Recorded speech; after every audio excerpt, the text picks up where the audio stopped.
Everybody apply? Good evening, ladies and gentlemen. Notice is hereby given that this is a regular meeting of the City Council of the City of Sandy Oaks, Texas, being held today, Thursday, June 23rd, 2022 at 6:30 p.m. at City Hall, 870 Priest Road, Sandy Oaks, Texas. All agenda items are subject to action. The City of Sandy Oaks will also provide a live stream video and telephonic access of the meeting. When the public will be permitted to offer public comments in person, telephonically, or by video as provided by the agenda and as permitted by the presiding officer during the meeting by signing up with the city secretary at least 15 minutes in advance of the meeting if providing comments in person, or at least 2 hours in advance of the meeting if by emailing the city clerk at cityofsandyoaks.com or by calling 210-607-0834 if speaking telephonically or by video. Written comments may be submitted to the city secretary up to 2 hours before the meeting by emailing the city clerk at cityofsandyoaks.com and will be provided to the city council for their consideration. A recording of the telephonic meeting will be made and will be available to the public in accordance with the Texas Public Information Act upon written request. We're called to order at 6:33. Madam Secretary, may I have a quorum call? Yes, sir. Mayor Pro Tem Martinez, Here. Alderman Rapino, Here. Alderman Coffendaffer, Here. Alderwoman Alvarado. Here. Alderwoman Martinez is absent. We also have our city attorney Cassandra Ortiz. You have a quorum, sir. Thank you very much.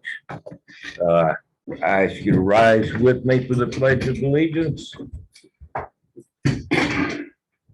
I pledge allegiance to the flag of the United States of America and to the republic for which it stands, one nation, under God, indivisible, with liberty and justice for all.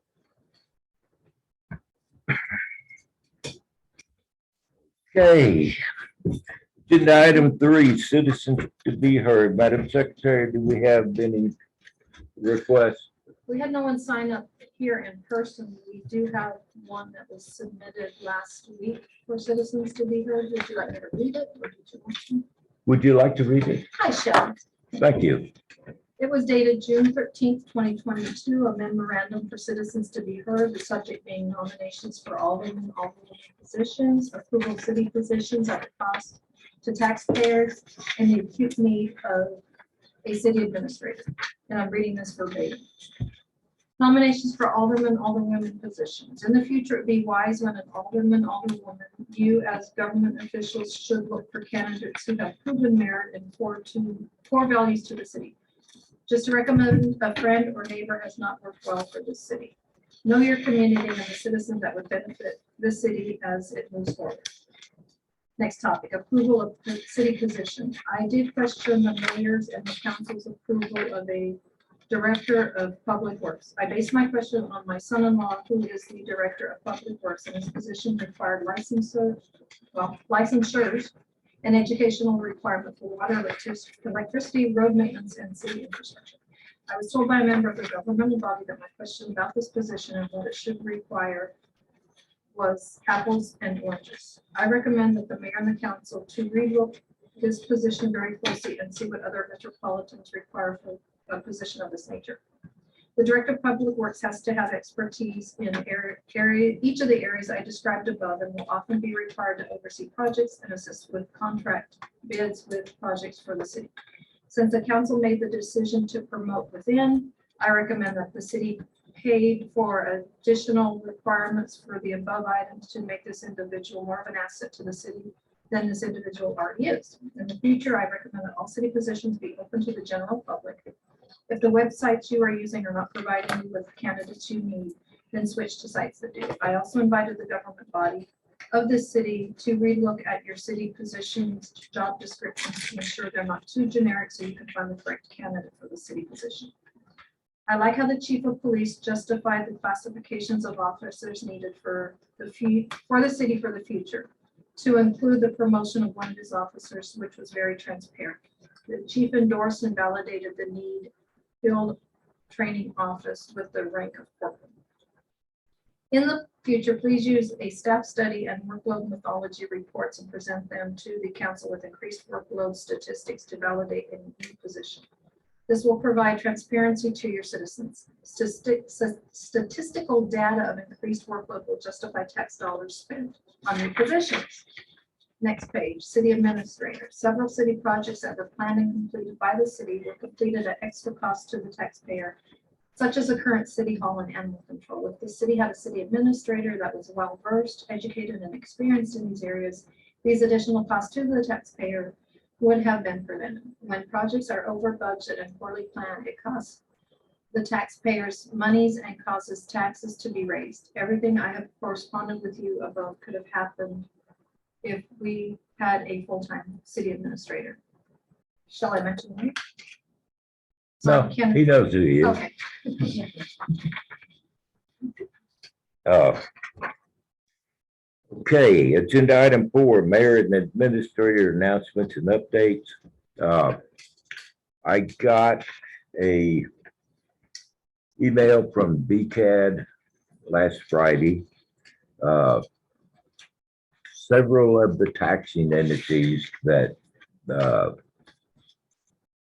tax us here in Sandy Oaks have adopted new or increased tax exemptions.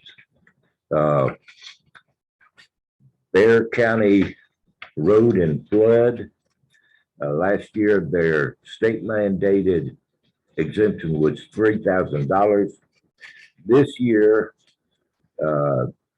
they have adopted a local option exempting 20% of your homestead with a $5,000 minimum. The San Antonio River Authority, last year, their homestead exemption was 0.5% with a local option minimum amount of 5,000. They've increased their exemption to 4% of your homestead with a $5,000 minimum. Universal Health Care last year had a local option for over 65 citizens of $10,000.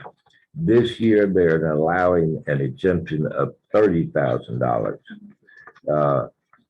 Bear County homestead exemption, last year we had none.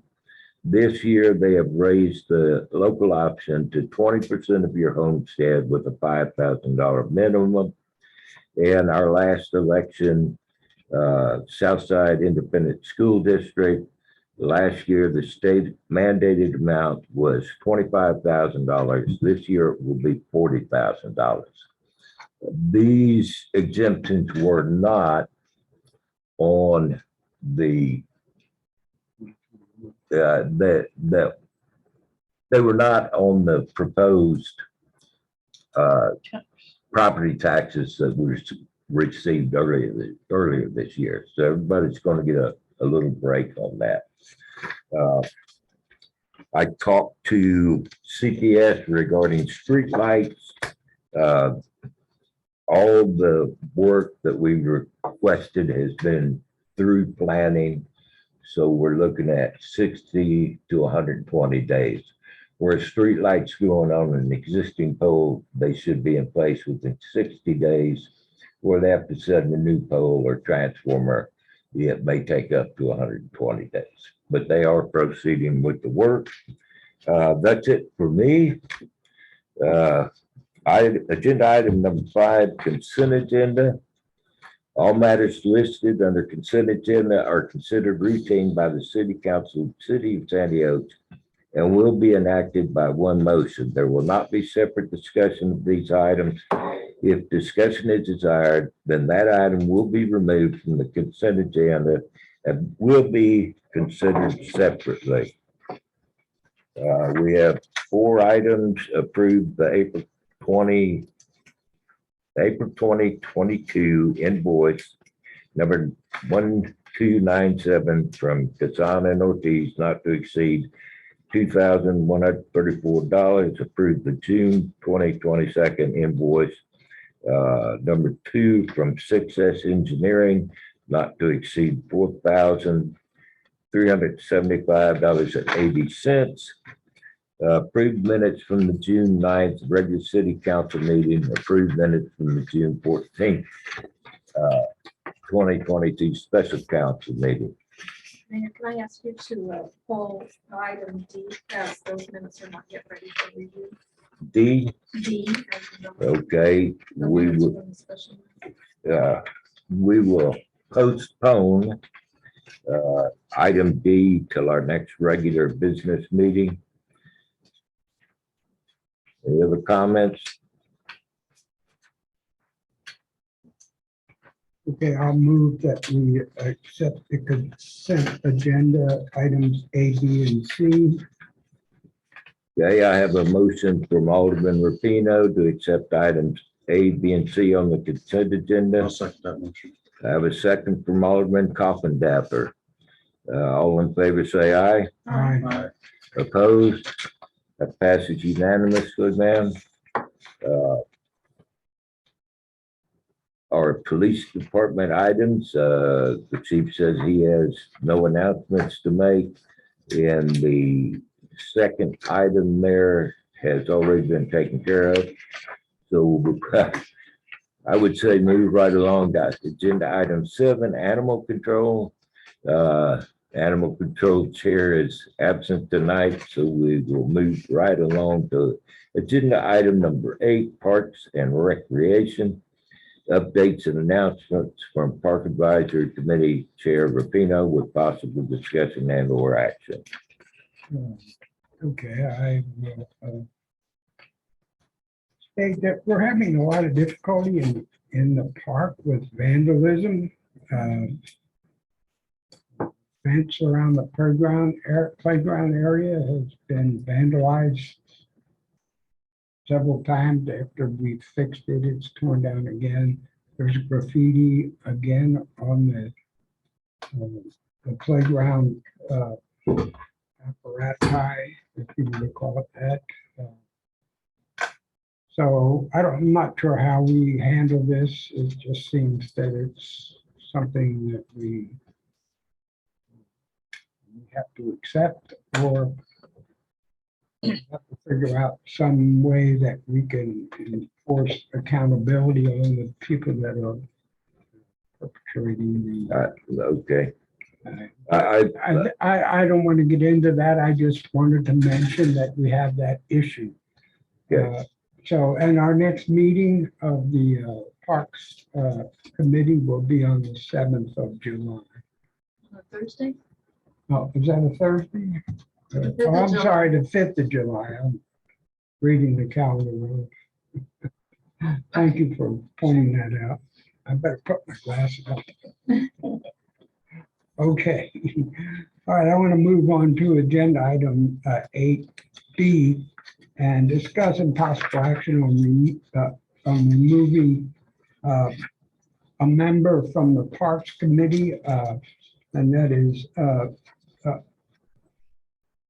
Megan Cordova. She was a valuable member of the committee, but she became very busy in her job and she could no longer make meetings. So she had asked to be removed from the committee, and so I'm asking the council to approve her Would you removal. make that in form of a motion, sir? I will. I'll make a motion that to remove Megan Cordova from the Park Committee. Okay, Alderman Rufino has made a motion to remove Megan Cordova from the Parks Committee. May I hear a second? I'll second. Alderwoman Alvarado seconds. All in favor, say aye. Aye. Opposed? And that passes unanimously. Thank you, Mr. Rufino. Agenda item 8C. I would like to ask the council to expend $599 to purchase a 5-foot grader blade to, so that we can grade the walking path more often so that it doesn't get, there are spots on the path that get corrupted. Frequently, people find it difficult to walk on. And we've actually, the mayor found one at Tractor Supply for $5.99, a 5-foot one that we could pick up there. So $599, we could, it's, you can attach it to the tractor and we can grade that frequently and make the path more, more suitable to walk on. And that's one of the biggest attractions in the park is the walking track. That's the biggest draw. So I'd like to ask for $599 and change. So, or I'll put it, no less than $625. I'd like to ask for. Okay, any further discussion? This connects to the Kubota tractor? Coyote. Coyote. Sorry, even better. Although they say coyote, it's coyote. So, sir, would you state that in the form of a motion? Yes, I would like to make a motion that we expend not more than $625 to purchase a 5-foot grader blade to grade the walking path. Okay. I'll second the motion. Yeah, let me repeat it first. Okay, go ahead. I have a motion from Alderman Rapino to purchase a 5-foot grader blade with the cost not to exceed $625. May I have a second? I'll second that for you. Okay, Alderman Coffin first seconds the motion to purchase the 5-foot grader blade. All in favor, say aye. Aye. Aye. Opposed, that passes unanimously. Public Works Director, would you take that project on, man? Thank you very much. Okay, Uh, so. this Okay. agenda item 8D, discuss and possible action on a tow behind compactor to compact the walking surface of the walking trail. Okay, again, I'd like to ask the council to expend, I'd say, not more than $250 Excuse me, to, sir. yeah. This had some shipping involved. I would do it Oh, okay, not to exceed 300. I'm getting to that. Okay, Okay, let me get to that. Through the diligence of our Public Works Director, we have located the actual, that same device okay, at a different vendor all right. where you can pick it up and there is no shipping involved. Not only that, we get a discount because we have dealt with this vendor in the past. All So I'd right. like to give kudos to our I deserve a raise. wonderful Public Works Director for going out there and doing her job. So we, at the Home Depot, we can get this very same compactor for $229 plus a discount or less a discount. And we can pick it up at the store. So, and did you say by June 30th, maybe? Well, anyhow, that's Yes. irrelevant. Yes. So I'd like to make a motion that just to, so we don't run over in any other way, that we ask the council to approve $250 for this compactor, not more than $250 for. Okay, I have a motion from Alderman Rapino to purchase the tow behind compactor with a price not to exceed $250. Have a second, I'll second. and I have a second by Alderwoman Alvarado. All in favor, say aye. Aye. Aye. Opposed? That passes unanimously, and you'll get that. Administration, unfinished business, discuss and/or possible action on ordinance 2022-205, providing regulation for storage and parking of recreational vehicles to allow for abatement and amending ordinance 2016-57. Okay, has everybody had a chance to review this? We had the old ordinance, but the old ordinance did not specify a means of abatement. So we couldn't hook up and tow their vehicle away, just try to find them every day. So this amended ordinance adds a section to remove and impound parked recreational vehicles on the city streets. We have section 4, paragraph B. We had to fill in the blanks. Any official of the city or any peace officer or any agent of the city is given authority to tow or cause to be towed to a city impound lot or other place designated as an impound lot, any recreational vehicle or trailer which is parked in violation of any of the provisions of this ordinance or any other ordinance of the city, and they're kept until its redemption shall be made by the owner or its duly authorized agents after payment of to the city the sum of, and that's a blank.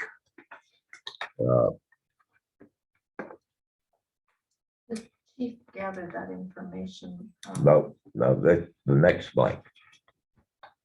Oh, yeah.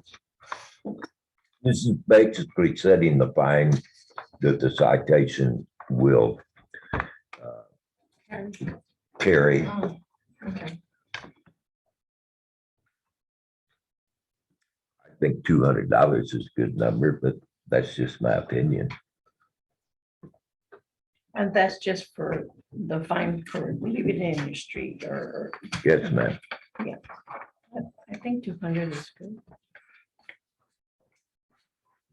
I'm shooting for 150 because I feel like we're gonna pick up a bunch of stuff that people aren't gonna want. And then They we're leave left, it out there. for yeah, and then we're gonna be sitting on a bunch of stuff. Well, not us, right?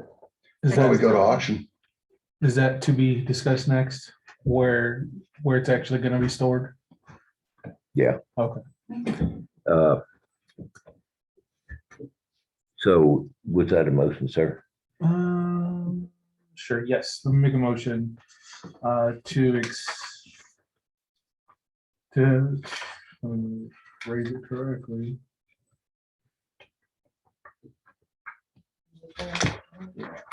So I'd like to make a motion that that the city of San Diego be paid $150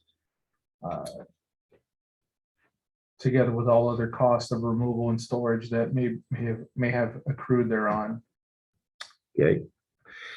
The motion is to fill in the blank, pay to the city the sum of $150 together with all other costs of removal and storage that may be accrued thereon.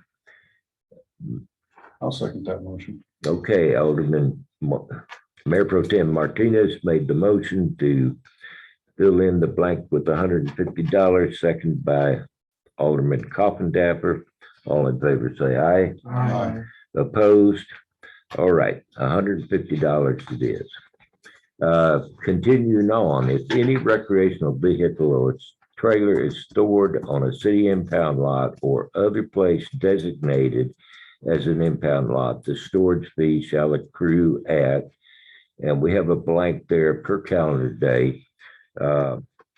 I would like to strike that blank and insert. I made a note.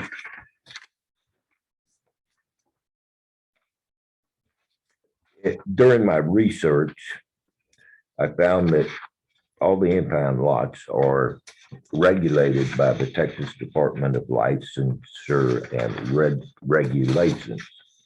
So the impound fees are actually set by the state. So I would like to strike the blank and insert the current Texas Department of Licensing and Regulation approved rate per calendar day. Slower. Ma'am, Say that again, slower. The current Texas Department. what was that? of licensing and regulation approved rate. But that's not a motion because No. I don't make motions. Yeah, so I'll make. We have to write it down so we can say it right. Any discussion? I would entertain a motion. I'll make a motion to strike the blank per calendar day and to insert the current TDLR approved rate. I'll second. Okay, I have a motion from Mayor Pro Tem Martinez to strike the blank and insert the current Texas Department of Licensing and Regulation approved rates per calendar day. Did you second that, Tom? Seconded by Alderman Rapino.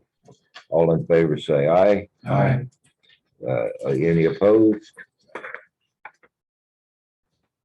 Okay. With that said, I would entertain a motion regarding ordinance number 2022. Question. Sir? Discussion on this. Oh, okay. As I'm looking at it, Well, no, we just discussed the amendment. We'll discuss the rest of it now. yeah, this is about the rest of it, Okay, not the amendments that we just. it's open for discussion. What happens if nobody picks it up? I don't see that covered in here. I'm missing that. Well, again, that's TDLR matter. Eventually, after proper notification of all known lien holders, it goes off. And that's in the, But that's not on us, sir. That's after the fact. okay. Well, my concern is the $150 that somebody would owe the city. It goes to auction. Actually, sir, that will be a citation Mhm. and it will go to our municipal court. Judge. Okay, that's separate, completely separate Okay, than the tow and storage charges. okay, Okay, the $150 is a fine for violating the ordinance. okay. Okay, that's a complete separate action from the storage and tow fees. Mhm. Ma'am, Which they would have to pay to get it that back. they, after they settle their citation, we'll give them a release that allows them to go Okay. pick up their equipment. Thank you. Okay, further discussion? Questions? I would entertain a motion. Man. This cannot be right. The number Yeah, is supposed to be 205. 205. Okay, So the amended one would be 2022 205. Yes. If there's no more discussion, I would entertain a motion regarding ordinance number 2022-205. Okay, I'll make a motion that we approve ordinance 2022-05 as amended. Okay, I have a motion to adopt ordinance number 2022-205 as amended from Alderman Rufino. May I have a second? I'll second it. Seconded by Alderman Coffindaffer. All in favor say aye. Aye. Any opposed? The motion carries unanimously. Thank you. Yeah, once again.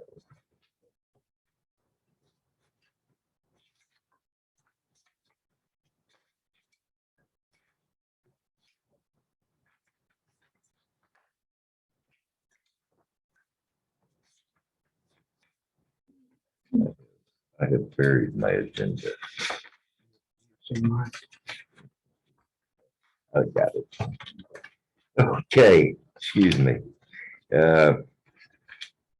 Agenda item 10, administration, new business.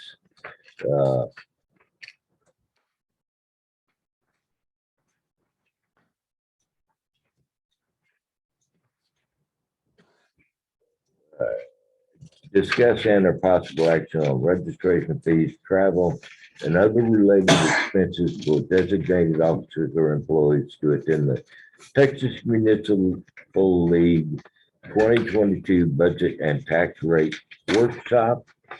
Mayor Pro Tem Martinez, would you address that, sir? Yeah. So TML is hosting a budget and tax rate workshop next Thursday, the 30th. And yeah, in Bastrop, Texas. The plan is to basically leave Thursday morning, hopefully to use the city vehicle and return the same day. So there will not be any overnight stays. I believe the fee was $300.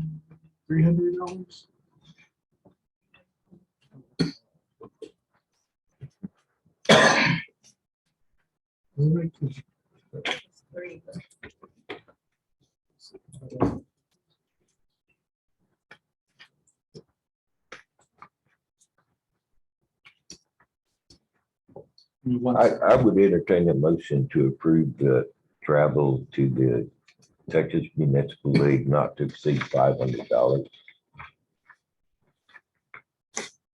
okay, I'll make a motion that we approve the, Mayor Pro Tem Martinez will be going. It was $95. Say that again. It's $95. Okay. But we can do it for $200 for the price of fuel. okay, I'll make a motion that we approve the travel for the Texas Municipal League 2022 Budget and Tax Rate Workshop not to exceed $100 for Mayor Pro Tem Martinez to attend in Bastrop, Texas. You said 200. We do 200 $200 for the fuel. Oh, okay. You only give them $5 from gas. You don't need $5, it's $5 a gallon. You can get to the end of the driveway. Okay, 200. You said 95 first. Okay, I I have a- don't see $200. I have a motion from Alderman Rufino to approve the travel and class for Mayor Pro Tem Martinez to attend the Texas Municipal League 2022 Budget and Tax Rate Workshop. May I have a second? I'll second that. Seconded by Alderman Coffindaffer. All in favor say aye. Right? Aye. Opposed? That passes unanimously. That 200 is covering everything, including the registration, or was that just travel expenses? No, that was Yeah, that's it. registration.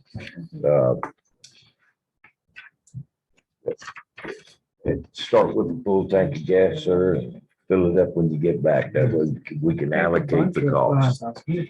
Caffeine with you. I took that.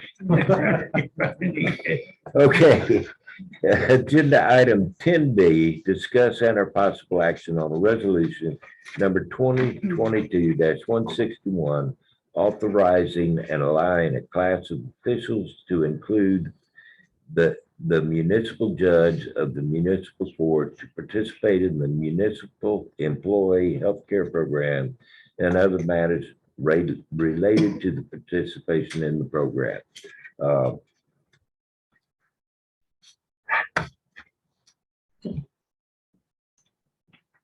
The judge has been with us for quite some time. He is currently on the open market, the healthcare market. I feel like his service to the city is such that we should adopt him into the municipal healthcare plan at the same rates as any other employee. That's my opinion.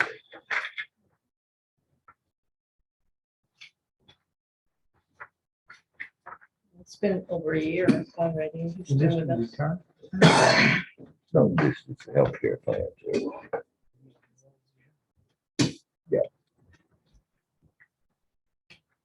So For Judges Healthcare, are they employed full-time by the city or they're contracted, correct? Okay, So- hold on. Okay, He's an appointed officer of the city. okay, Yes, at contract. As a contract, okay, but he is an official of the city. okay. We are allowed to offer him benefits beyond the contract. That's good to know for next time. And by off, I guess the judge would be also appointed officer for other municipalities, correct? That is correct. Okay, so there are, if it were not to work out, there are other options for them, potentially. Yes, sir, but let me explain to you. A plain hook sitting in the water doesn't catch anything. A baited hook catches them. We offer benefits for employee retention. And I would like to Be the one to provide retain it. the judge, and that's why I think we should offer him this benefit. What's the impact on the city?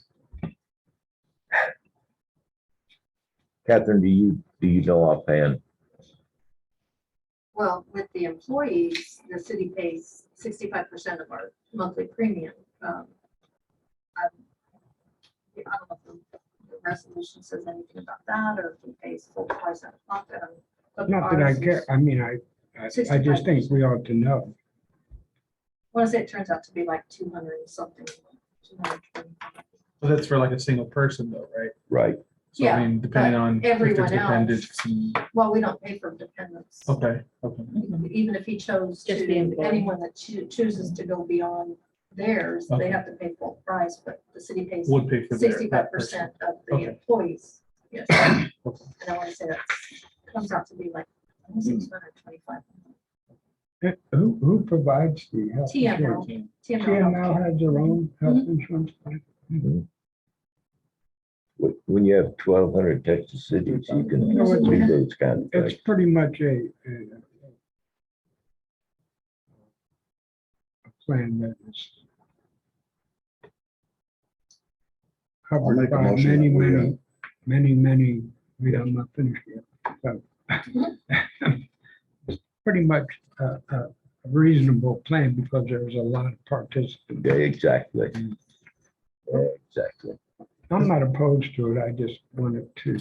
But, and that's why you're a councilman, sir, to ask those questions. So Mayor, as a, That's why I asked them.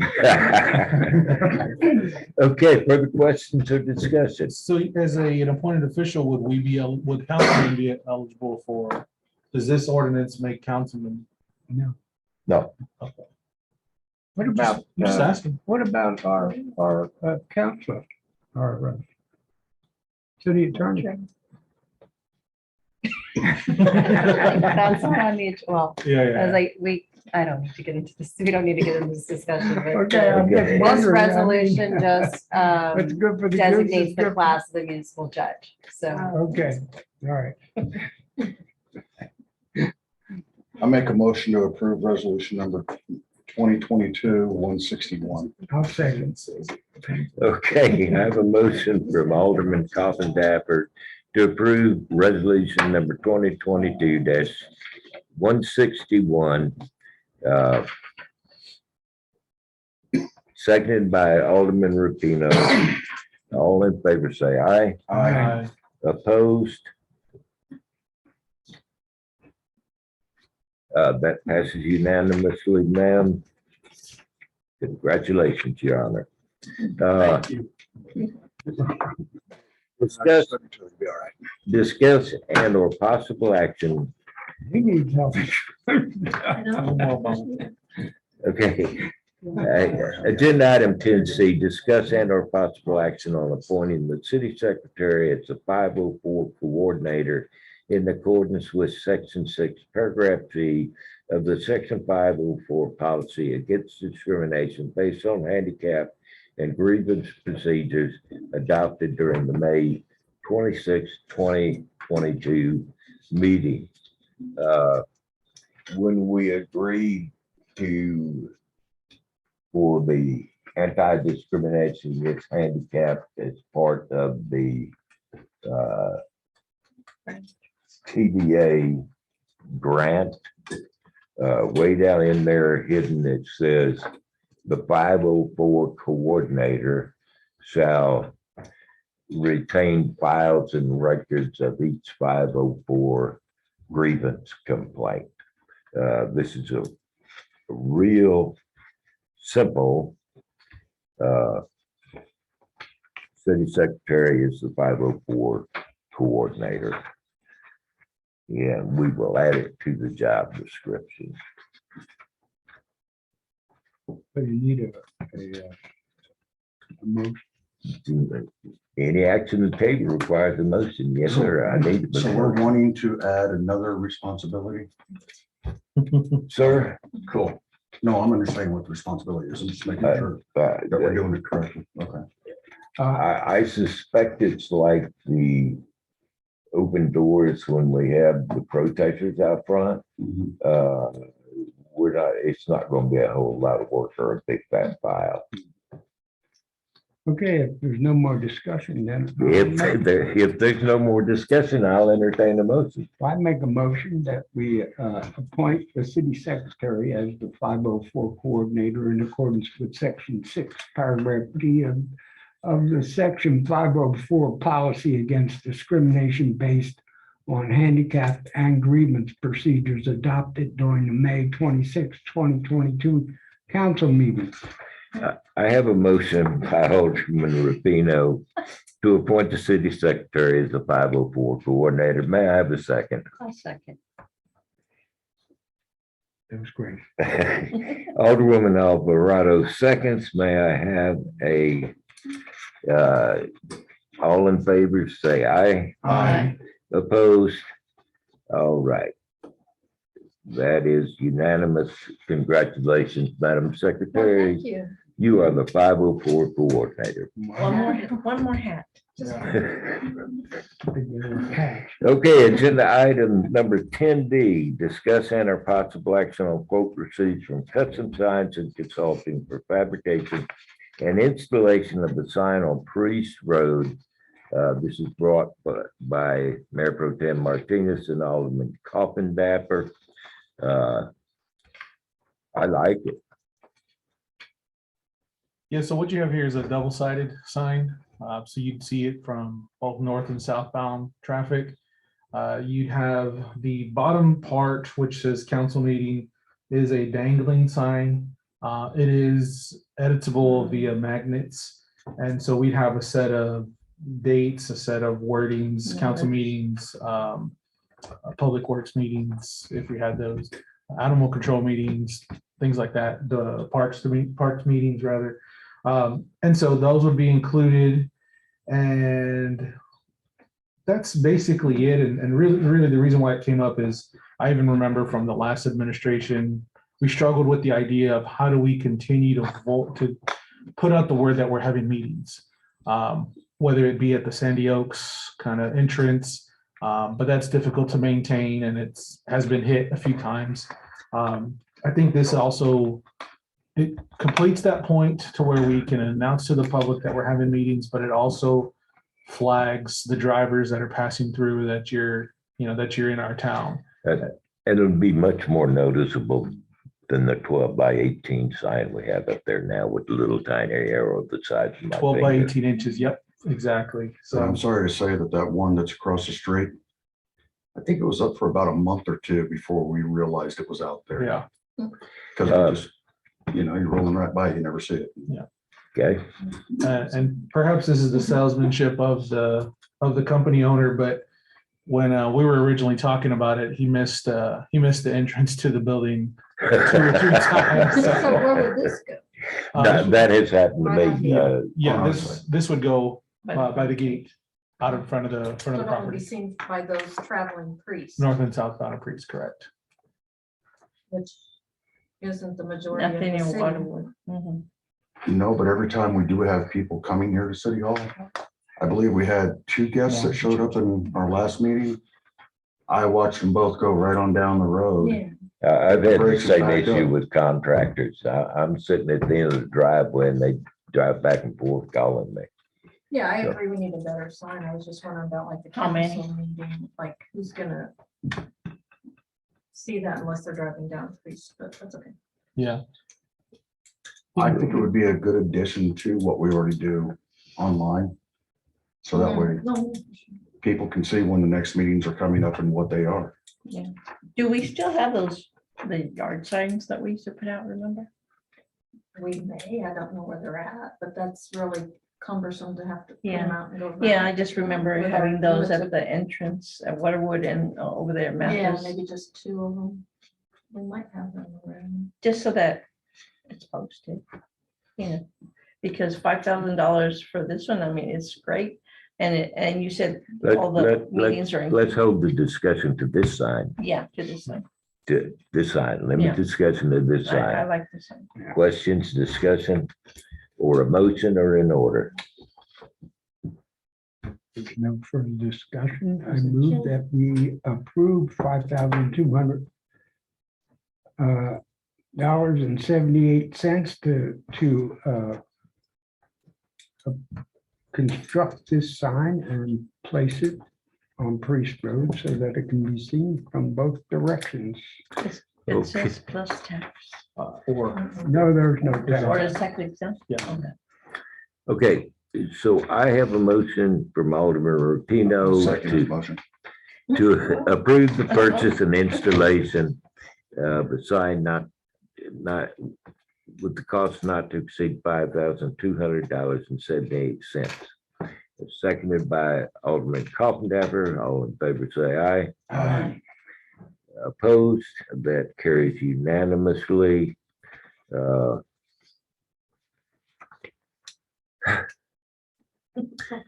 I'm going to change the order of the last 2 items. Let's go to agenda item number 10F. Discussion and or possible action on ordinance 2022-206, amending ordinance 2019-127, creating an animal control advisory committee.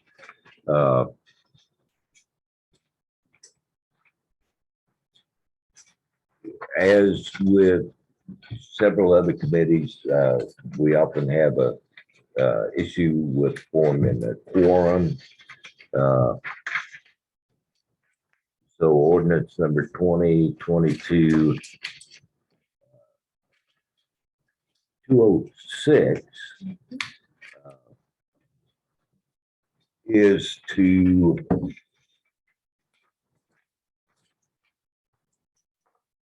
add section 3, the meetings. Meetings of the committee may be open to the public in accordance with rules adopted by the committee. The committee shall designate a member of the committee to record the minutes of the meeting or make a recording of each meeting. Section 4, quorum. Because the committee is an advisory committee only with no legislative functions, a quorum is not required to be present for a meeting. If the chairman and one person shows up, they can have a meeting. Voting, action by the committee shall require a majority vote of the members in attendance. The chair votes only in the case of a tied vote. Section 6, rules. The committee may adopt rules for the conduct of its meeting. Section 7, repealer clause, city council hereby amends ordinance number 2019-127 and repeals any part inconsistent or in conflict herewith to the extent of such inconsistency or conflict. Without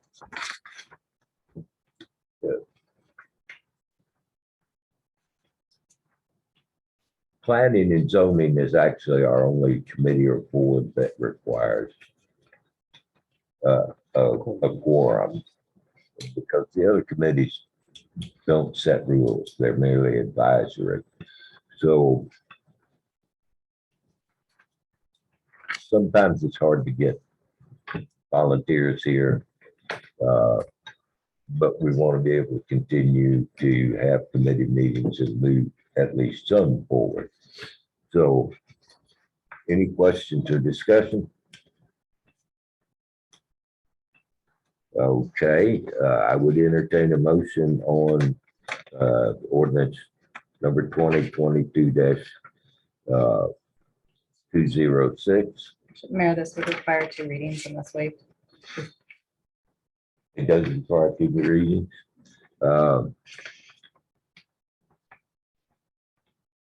I would entertain a motion to waive the second meeting. I'll make a motion to waive the second reading on 2022-206. 206. Yeah. Need a second? I'll second that. Okay, Alderman Rufino moved to waive the second reading on ordinance number 2022-206, seconded by Mayor Pro Tem Martinez. All in favor of waiving a second reading, say aye. Aye. Opposed?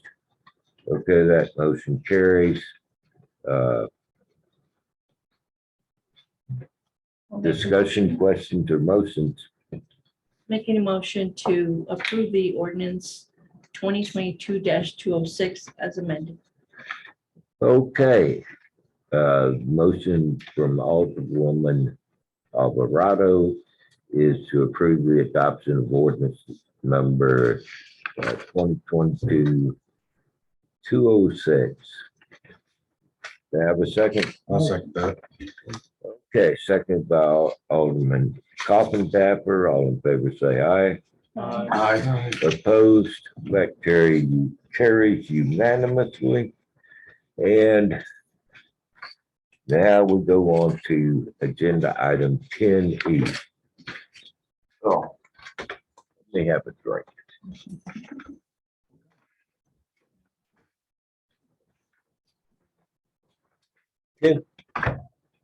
Agenda item 10E is discuss and or possible action on resolution number 2022-162, approving tax exemptions to include a general residential homestead exemption for individuals who are disabled or 65 years or older, and we strike the rest of that statement. Commencing with the 2022 tax year. Let me shuffle papers a bit because I'm so good at that.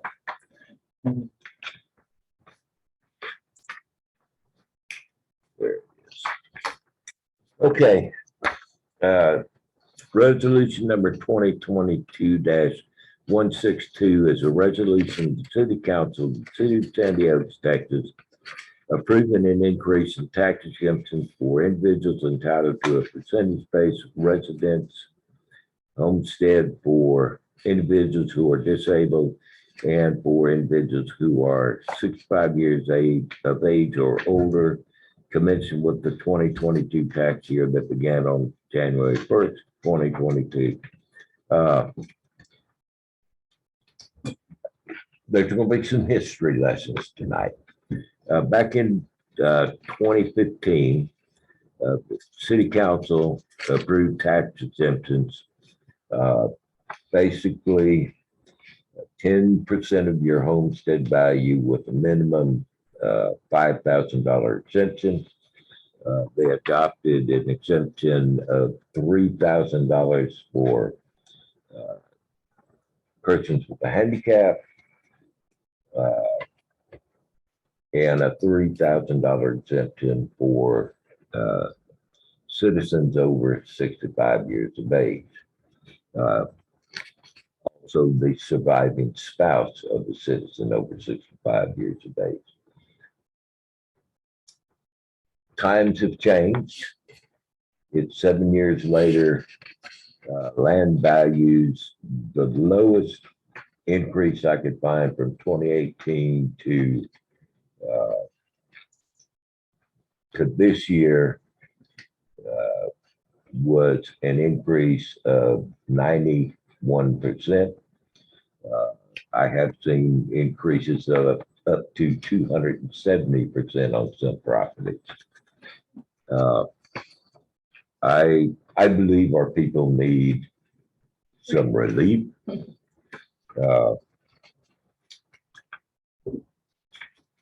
Your last minute report that came out this afternoon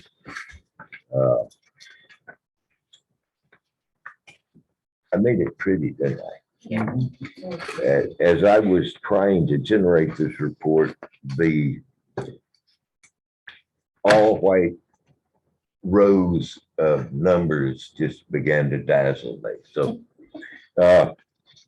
this is actually a quick history, the front page from 2014 till today. The last white line down there, 2021-22 is our current fiscal year. 1, 2, 3, 4, 5, 6. The sixth row over is our budget amount for any of these years. This year, our ad valorem taxes was budgeted at $405,000. If you go to column 6, actual collected, we are 2/3 of the way through the year and have collected $433,013.35 as of the first of this month. Meaning currently we have collected 106.92% of the budgeted amount for this year.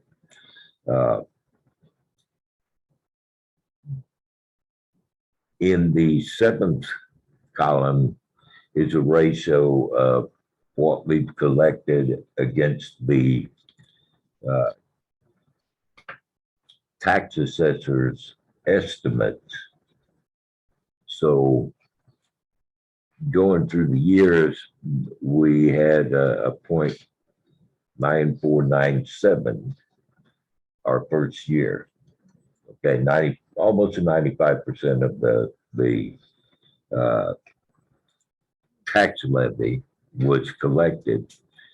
We have the next 2 years, we collected over the tax levy because some people don't always pay on time. In 2018, we had a low collection, but again, it was almost 90% of the total levy, almost to 98%.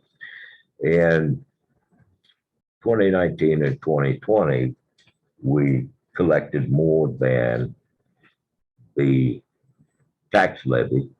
And each year, well, almost every year, our budgeted amount has been less than the tax levy. Looking at other forms of income, our major, on page 2, our major forms other than property tax, the income are franchise fees from CPS and Center Point Energy, sales tax, and for the last 4 years, court fees and fines have been a major portion of our income. We have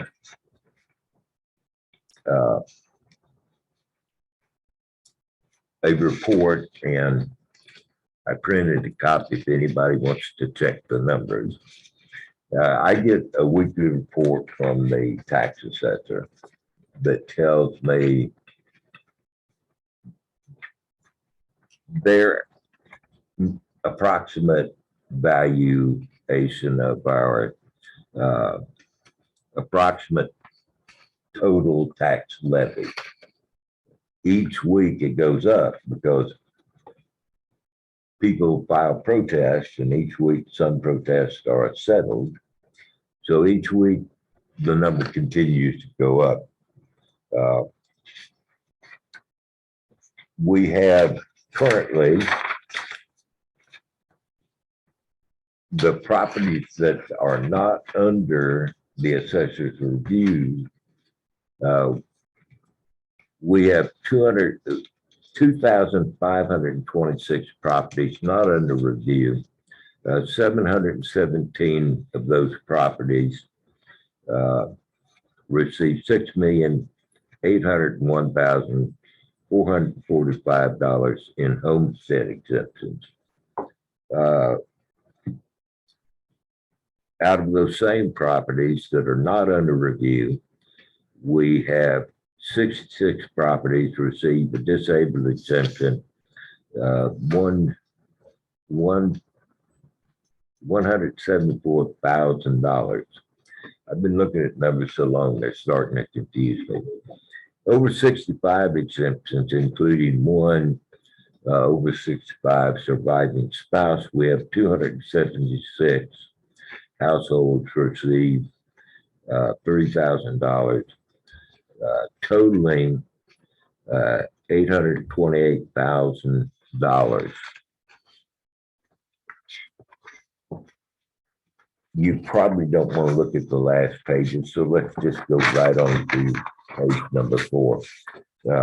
Everything following page number 4 is the math and calculation. All these numbers came straight from the tax assessor and our historical budget records. I am recommending that we increase the exemptions to our people. And I've laid out several options here. The option number 1 is do nothing. And I myself don't like that. And a range of increasing the homestead exemption from 10% to 15%. The disabled from a range from leave it like it is to $12,000, and the over 65 leave it like it is up to $12,000. If you look at column number 1, 2, 3, 4, 5, currently with no changes, our approximate tax levy this year will be $557,920. The next column over that starts with a 0.9497. That's the multiplier for the worst year of collections we have had to this point. Assuming a worst case scenario, if we do nothing, our worst case would be at tax collections of $529,856. I'm going to move right on down to my very favorite line. I missed number. It says 13, but it's actually line 12. I'm recommending 15% homestead exemption with a minimum state mandated of $5,000. I'm recommending a $12,000 exemption for disabled persons and a $12,000 exemption for over 65 and over 65 surviving spouse. I would have to go a little different. Okay, sir. And the reason is because I am a true believer that if people have money in their pocket, they will spend it locally. And right now, from what I'm seeing, prices of everything's going up around here. Our people need more. Our Well- citizens do. So my recommendation would have been 20% with the 5,000, 20,000 for the disabled, 20,000 exemption for over 65. But no, I don't know the numbers, how they I'll work let out. you do the numbers, sir. You know, I'm looking at it, and as I'm thinking about it, yes, I could see us increasing our tax levy income still gonna be up. Yes. It does mean that our budget's gonna be a little tight. Well, actually, But- sir, our budget for this year, property tax wise, was $405,000, and the budget is looking good.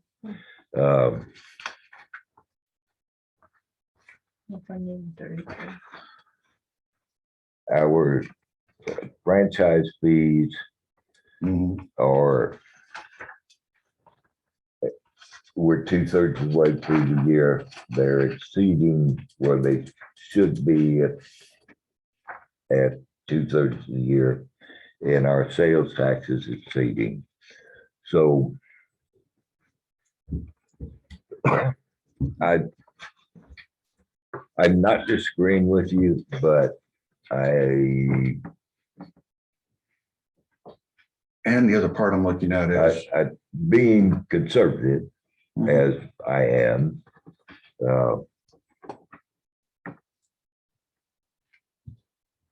we have other exemptions coming in, and long term, I would not want to go below $500,000 as our. Yeah, I think with the uncertainty of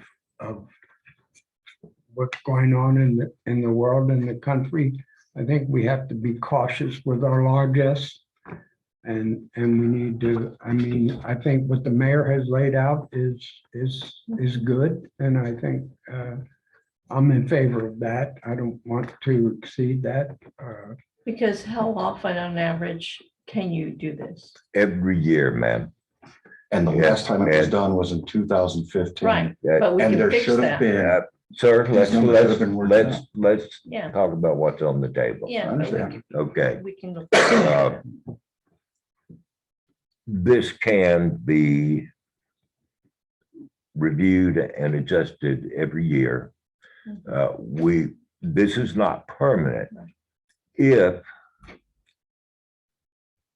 and I'm not believing it, even as I say it, for some reason, the market drops. Okay, we can adjust these numbers back to the state mandated numbers. $5,000 minimum exemption, a $3,000 minimum exemption in both over 65 and disabled. And in fact, because those two are not state mandated, we could eliminate those exemptions completely.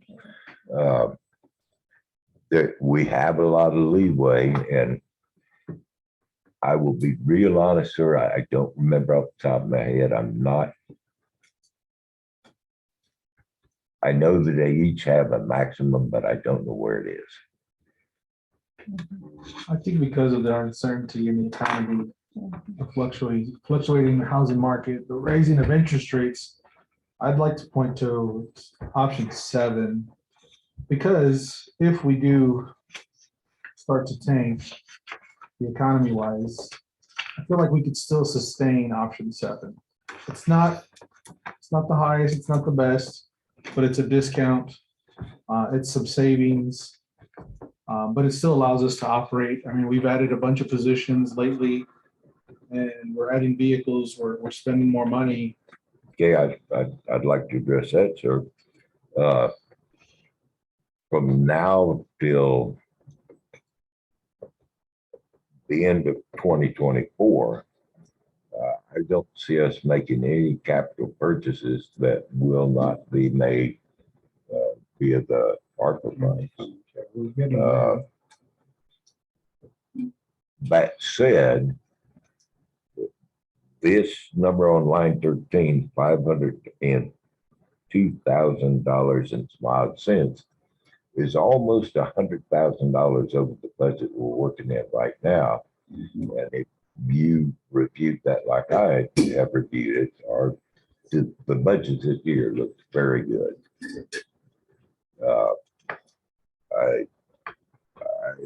Looking at next year's budget, we should have a capital improvement fund started. The city's 7 years old. We're at the point where we should actually start growing as a city with beyond planning for the next council meeting.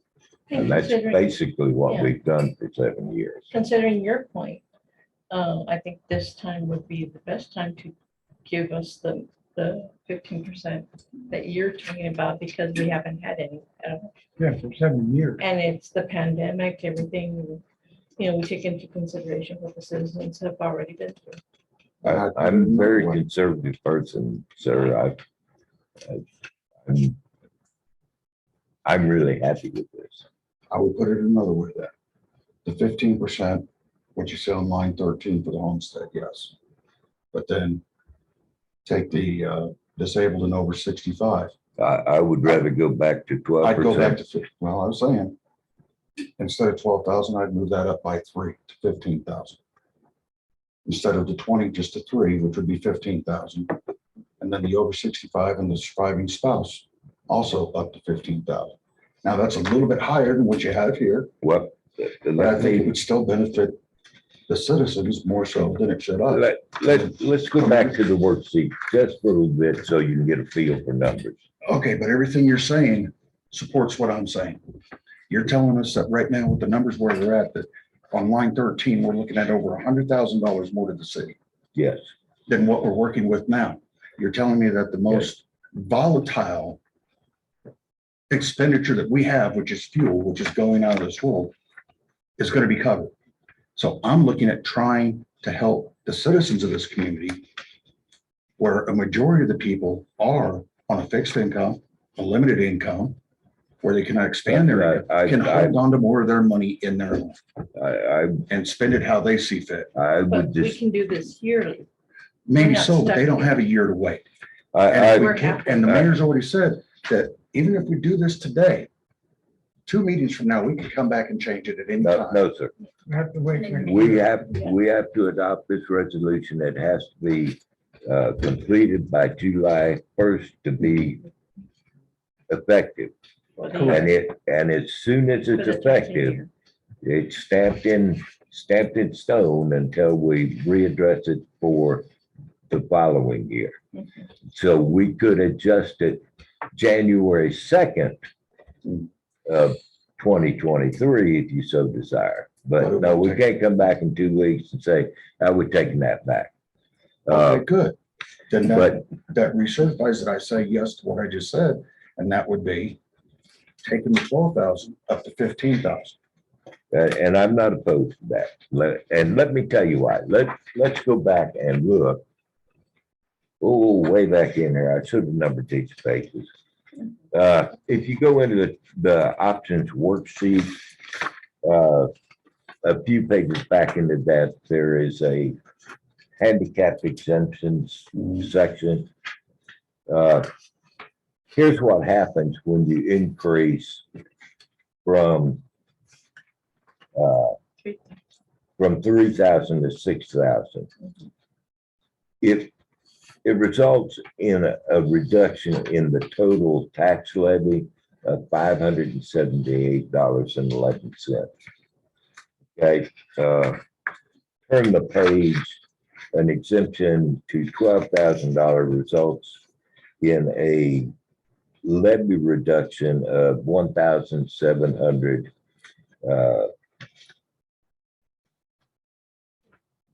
54.54. So if we increased it to $15,000, the tax reduction would be an additional $578.11. Going a little farther, you will see that, and I will dispute the majority of our people are being on fixed incomes here. We have over 65 exemptions. That affects 76 properties. Okay. When we increase that exemption from $3,000 to $6,000, the bottom line on our tax levy is $2,417.56. So if you want to increase those each to $15,000, it will decrease the bottom line by about $3,000. So it's not a tremendous difference. But as an over 65, I think that would be a great thing. I'm not voting, so I can say that. I understand. So, yeah, if we in fact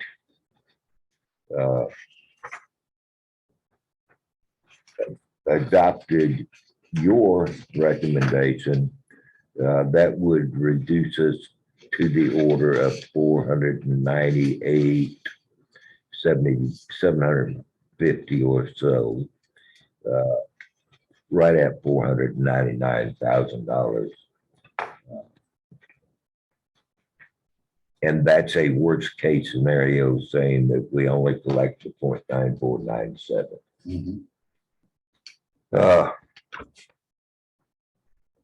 We can discuss further or any other questions?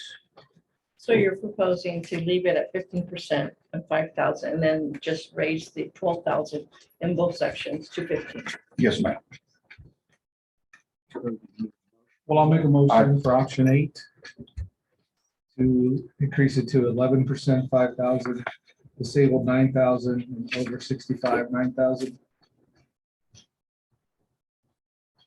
Okay, the motion is made to adopt option number 8, homestead exemption of 11,000, disabled exemption of 9,000, over 65 exemption of 9,000. Is there a second to the motion?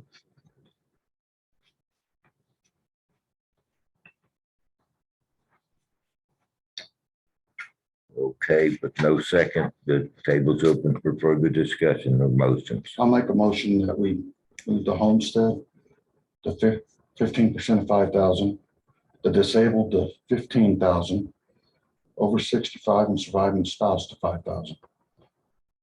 5,000? I'm sorry, 15,000. Thank you. Okay. I have a motion from Alderman Coffindaffer to,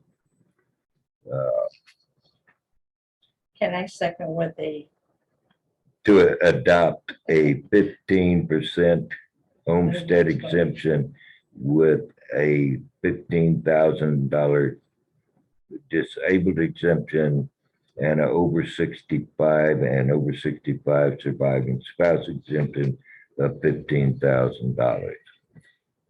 We'll entertain a second. I'll second. Okay, all seconded by Alderwoman Alvarado. Can I just make a comment? Yes, ma'am, you can. And I understand why Pro Tem Martinez is suggesting that because of what's going, what's happening right now as far as the people going through, hard times, but, and he doesn't want the budget to fail. But we have an increase, and like you said, we can visit it again next year. Now, I don't think it's already July, January. I think we have a good feel for it by January, and we can address it again. Okay. Then let's roll right through the resolution and, well, yeah, we should vote before we do anything else. All in favor of the motion to adopt 15%, 15,000, 15,000, say, signify by saying aye. I, All opposed, Aye. that is 3 in favor, 1 opposed, the motion carries. And now we shall go through the resolution.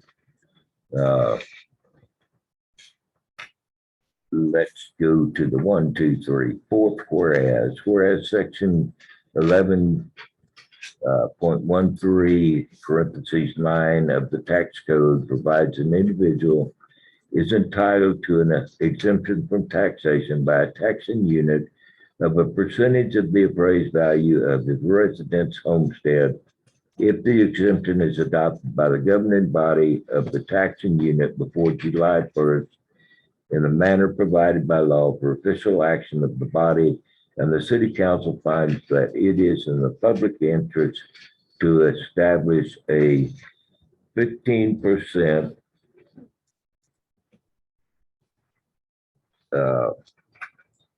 optional homestead exemption in accordance with section 1113N.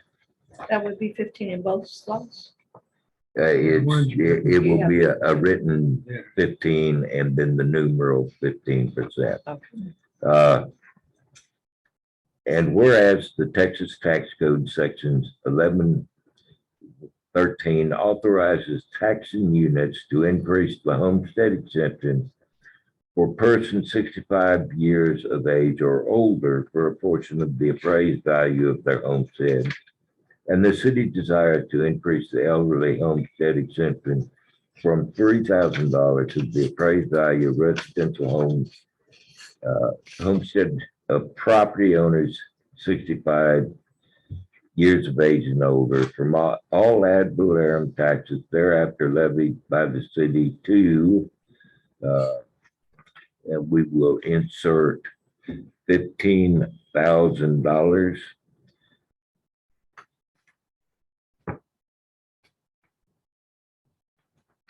effective January 1st, 2022.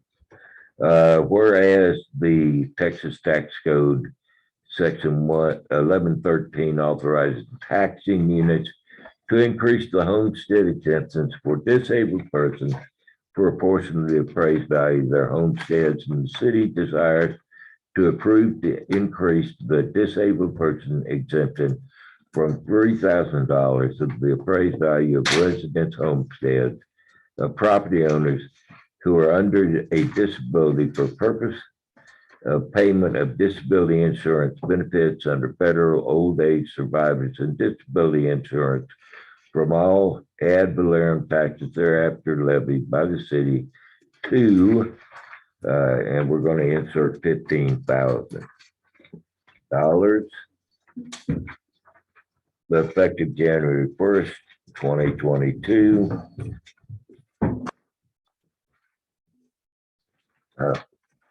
We did the whereases, and now we're going to do now therefore be it resolved. I have to have a drink, I'm getting cotton mouth.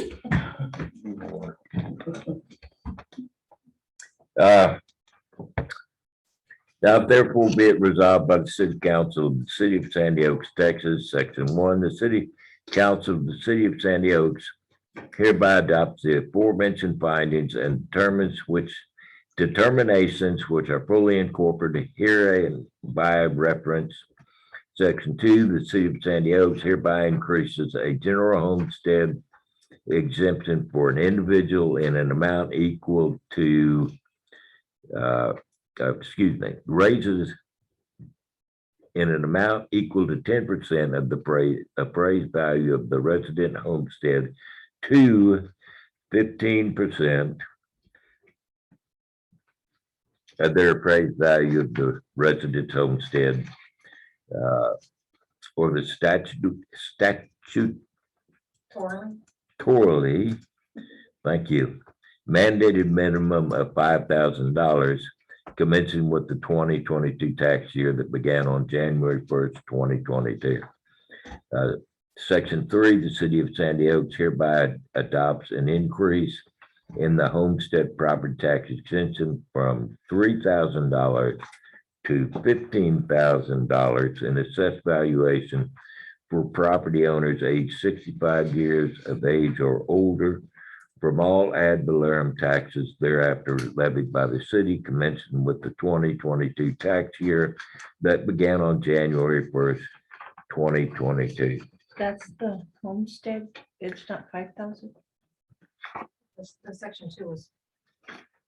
No, ma'am, we're talking section 3. 65. Okay. A person who is both disabled and 65 years of age or older may not receive the homestead exemption for both qualifying as 65 years of age or older and disabled, but may choose either exemption. Section 4, the City of Sandy Oaks hereby adopts an increase in the homestead property tax exemption from $3,000 to $15,000 in assessed valuation for property owners who are under a disability for purposes of payment of disability insurance benefits under federal old age survivors and disability insurance from all ad valorem taxes thereafter levied by the city commencing with the 2022 tax year that began on January 1st, 2022. A person who is both disabled and 65 years of age or older may not receive the homestead exemption for both qualifying at 65 years of age or older and disabled, but may choose either exemption. So I would entertain a motion for the adoption of resolution number 2022-162 as amended. I'd like to make a motion that we adopt resolution number 2022-162 as amended. Okay, I have a motion. I have a motion for Alderman Coffin-Dapper to adopt resolution number 2022-162 as amended, seconded by Alderman Rapino. All in favor, say aye. Aye. And opposed? Aye. 3 in favor, 1 opposed. The motion carries. And with that, I would entertain a motion to adjourn. I make a motion to adjourn. We have a motion to adjourn, a I'll second that second, motion. seconded by Alderman Coffin-Dapper. We stand adjourned at 8:01. Thank you, ladies and gentlemen. Okay.